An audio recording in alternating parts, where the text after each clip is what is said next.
আপনি দেখছেন পদ্মা নিউজ 24.com-এর সন্ধ্যা 6:30টার বিশেষ বুলেটিন ফ্ল্যাশ নিউজ। আঞ্চলিক সংবাদ নিয়ে সাথে আছি আমি রাউফ ইসলাম। facebook.com/poddanews24 পেজ ফলো করে আমাদের সাথে থাকুন। জলবায়ু পরিবর্তনের অন্যতম ক্ষতিগ্রস্ত এলাকা হচ্ছে রাজশাহীর চরখিদিপুর। প্রচণ্ড রোদের তাপদাহে উত্তপ্ত হয়ে থাকে চরের বালি। উত্তপ্ত বালির মধ্যে প্রসূতি ও গর্ভবতী নারীদের দীর্ঘ পথ পায়ে হেঁটে কিংবা গরুর গাড়িতে করে নিয়ে যাওয়া হয় নদীর ঘাটে শহরের হাসপাতালে নেবার জন্য। দীর্ঘ উত্তপ্ত বালিপথ পাড়ি দিতে গিয়ে অনেক গর্ভবতী নারী গুরুতর অসুস্থ হয়ে পড়েন, অনেকে আবার অকাল মৃত্যুর কোলে ঢলে পড়েন। বিস্তারিত দেখুন সামিয়া খন্দকারের প্রতিবেদনে। মার্চ-এপ্রিল মাসে খরার সময় রাজশাহীর খিদিরপুরে লোকালয় থেকে দূরে সরে যায় নদী, বাড়ে চরের আয়তন। দীর্ঘ এই উত্তপ্ত বালুপথ পায়ে হাঁটা ছাড়া কোনো উপায় নেই। আবার চরেও নেই কোনো স্বাস্থ্যকেন্দ্র, ফলে চিকিৎসার জন্য শহরে যাওয়াটাও বেশ ভোগান্তির। চিকিৎসার সমস্যা, অসুস্থ রোগী নিয়ে যাওয়ার সমস্যা, গর্ভবতী পুয়াতে নিয়ে যাওয়ার সমস্যা, সেখানে একটা ভালো ডাক্তার থাকার ব্যবস্থা করতে হবে। মেলা দূরে হাঁটে যাইতে হয়, লোক রোদ, প্রচুর রোদ, আপনার বালুতে তাইতে যায়, হাঁটে যাইতে পারে না। ধরেন কষ্ট ধরেন শেষ নাই, খুব ওইভাবে কষ্ট করে যেতে হয়। যার উপায় দড়ির খাটে করে নিয়ে যেতে হয়, দড়ির খাটে করে যেতে হয়। গরুর গাড়িতে করে যেতে হয়, গরুর গাড়িতে করে যেতে হয়, হাঁটে তো যাওয়া সম্ভব না। এমন প্রতিকূল পরিবেশে সবচেয়ে বেশি দুর্ভোগে পড়েন নারীরা। বিশেষ করে গর্ভবতী নারীদের ভোগান্তি পৌঁছায় চরমে। দেখা যাচ্ছে রাজশাহী মেডিকেল কলেজে অথবা যে কোনো জায়গা ক্লিনিকে এটা বড় ডাক্তারের কাছে পাঠানো হয় আর কি। আর যাতায়াতের জন্য যখন খরা হয় তখন দেখা যাচ্ছে যে হয়তোবা ফার্স্ট টাইম 2-3 মাসের বেলায় হাঁটতে যায়, নিজে হাঁটতে শেষের দিকে যখন যেতে পারে না তখন হয়তোবা দড়ির খাটে বা দেখা যাচ্ছে যে গরু গাড়িতে বা মোষের গাড়িতে করে তাকে নিয়ে যাওয়া হয় আর কি। খরার মৌসুমে মানে পুরো নদী শুকিয়ে যায়, হাঁটতে অনেক কষ্ট, উত্তপ্ত বালির মধ্য দিয়ে হাঁটতে হয়। ওই সময় কোনো কেউ অসুস্থ হলে আসলেই খুবই স্বাস্থ্য সমস্যা হয়ে পড়ে। ডাক্তার না আছে এখানে কোনো ডাক্তার সেরকম। আবার ওই সময় শুকনার সময় কোনো গাড়ি ঘোড়াও চলে না, খুবই দুর্বিষহ অবস্থা হয়ে যায়।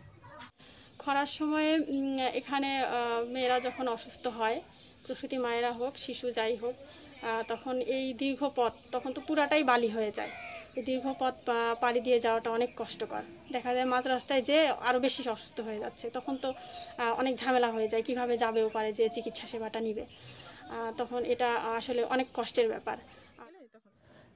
স্থানীয় জনপ্রতিনিধি জানান, বর্ষায় প্রসূতিদের চিকিৎসার জন্য শহরে নিতে নৌকার ব্যবস্থা করা হয়, কিন্তু গ্রীষ্ম মৌসুমের জন্য আলাদা কোনো ব্যবস্থা নেই। এটা যতগুলো বাংলাদেশের চর এলাকা আছে বা হাঁটাপথ আছে, এই বালুর মধ্যে দিয়ে কোনো কিছু নিয়ে আসা বা নিয়ে যাওয়া, কোনো রোগীকে বহন করার মতো কোনো ব্যবস্থা বাংলাদেশে নেই। আমরাও চেষ্টা করে এটাতে কোনো ফলপ্রসূ কোনো দিক আসবে না। অতএব আমরা নদীপথে যেভাবে হোক আসার, এবং যারা অসুস্থ হয় তাদেরকে আমরা আগেই তাদেরকে ট্রান্সফার করা বা তাদেরকে নিয়ে আসার ব্যবস্থা করা হয়। চর খিদিরপুরে মোট জনসংখ্যার অর্ধেকই নারী।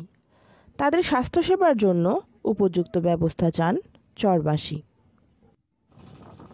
সামিয়া খন্দকার, পদ্মা নিউজ, চরখিদিরপুর, রাজশাহী। পঞ্চগড়ে ভারতীয় সীমান্তরক্ষী বাহিনী BSF এর গুলিতে বাংলাদেশি যুবক ইয়াসিন আলী ও আব্দুল জলিল মারা গেছেন। বুধবার ভোরে তেঁতুলিয়া উপজেলার খয়খাটপাড়া দরগা সিং এলাকায় ঘটনাটি ঘটে। ভারতের ফকিরপাড়া BSF ক্যাম্পের টহল দল গুলি ছুড়ে এ হত্যাকাণ্ড ঘটায়। তারা ব্রহ্মতুল ও মাগুরা গ্রামের বাসিন্দা। 18 বিজিবি অধিনায়ক লেফটেন্যান্ট কর্নেল জুবাইদ হাসান বলেন, ভোরে সীমান্ত এলাকায় হঠাৎ ওই যুবকের মৃতদেহ পড়ে থাকতে দেখেন স্থানীয়রা। গরু আনতে গেলে BSF তাদের গুলি করে হত্যা করে লাশ ভারতে নিয়ে যায়। ময়মনসিংহের ফুলপুরে উপজেলা পরিষদ নির্বাচনের দায়িত্ব পালনকালে বাসের সাথে মুখোমুখি সংঘর্ষে দুমড়ে মুচড়ে গেছে ঈশ্বরগঞ্জ উপজেলা নির্বাহী কর্মকর্তার সরকারি গাড়ি। এ ঘটনায় অল্পের জন্য প্রাণে রক্ষা পেলেও আহত হন ইভেনো আরিফুর রহমান প্রিন্স। তাকে ময়মনসিংহ মেডিকেল কলেজ হাসপাতালে পাঠানো হয়। বুধবার ভোরে উপজেলার হরিরামপুর এলাকায় দুর্ঘটনাটি ঘটে। ফুলপুর থানার ভারপ্রাপ্ত কর্মকর্তা মাহবুবুর রহমান বলেন, শেরপুরগামী ঝিনাইগাতি এক্সপ্রেস যাত্রীবাহী বাসের সঙ্গে মুখোমুখি সংঘর্ষ হয়। ইভেনোর সরকারি গাড়ির সামনের অংশ দুমড়ে মুচড়ে যায়। নির্বাচনের দায়িত্ব পালনকালে দুর্ঘটনার শিকার হন নির্বাহী কর্মকর্তা। মুন্সিগঞ্জের গজারিয়া উপজেলা পরিষদ নির্বাচনে দায়িত্ব পালনকালে পুলিশ সদস্য সোহেল রানাকে মারধরের ছবি তুলতে গিয়ে হামলার শিকার হন সাংবাদিক গোলজার হোসেন। বুধবার সকালে ভবানীপুর সরকারি প্রাথমিক বিদ্যালয় কেন্দ্রে ঘটনাটি ঘটে। গোলজার মানবজমিনের জেলা প্রতিনিধি। প্রত্যক্ষদর্শীরা বলেন, কেন্দ্রের বাইরে পুলিশ সদস্যকে মারধর করছিলেন আনারস প্রতীকের সমর্থক ও হোসেন্দি ইউপি চেয়ারম্যান মনিরুল হক মিঠু এবং তার লোকজন। এ ঘটনার ছবি তুলছিলেন সাংবাদিক। পুলিশ সদস্য সোহেল রানা বলেন, কেন্দ্রের পাশে একটি দোকান ছিল, সেখানে আনারস প্রতীকের সমর্থকরা জড়ো হচ্ছিল। অনাকাঙ্ক্ষিত ঘটনা এড়াতে তাদেরকে সরে যেতে বললে তার উপর হামলা চালায়। কেন্দ্রটির দায়িত্বে থাকা পুলিশের এসআই রতন বৈরাগী মন্তব্য করতে অপারগতা প্রকাশ করেন।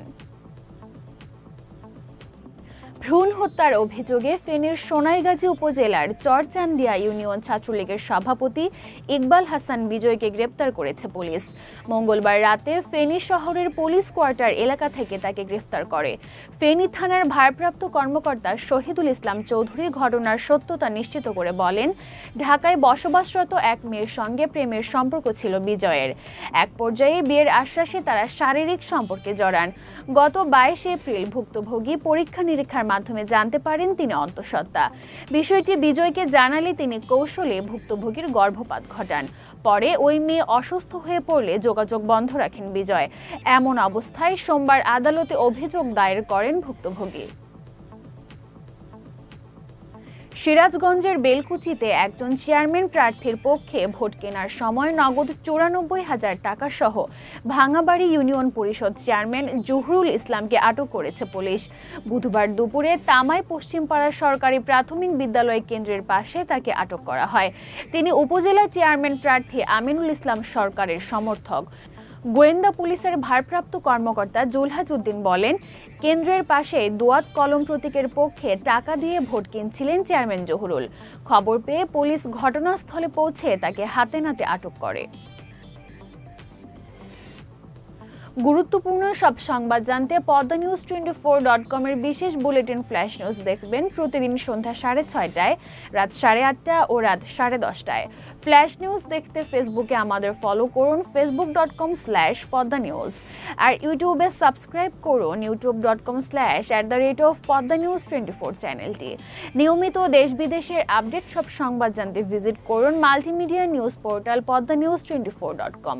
পরবর্তী ফ্ল্যাশ নিউজ দেখার আমন্ত্রণ জানিয়ে বিদায় নিচ্ছি আমি রাউফু ইসলাম। ভালো থাকুন, সুস্থ থাকুন।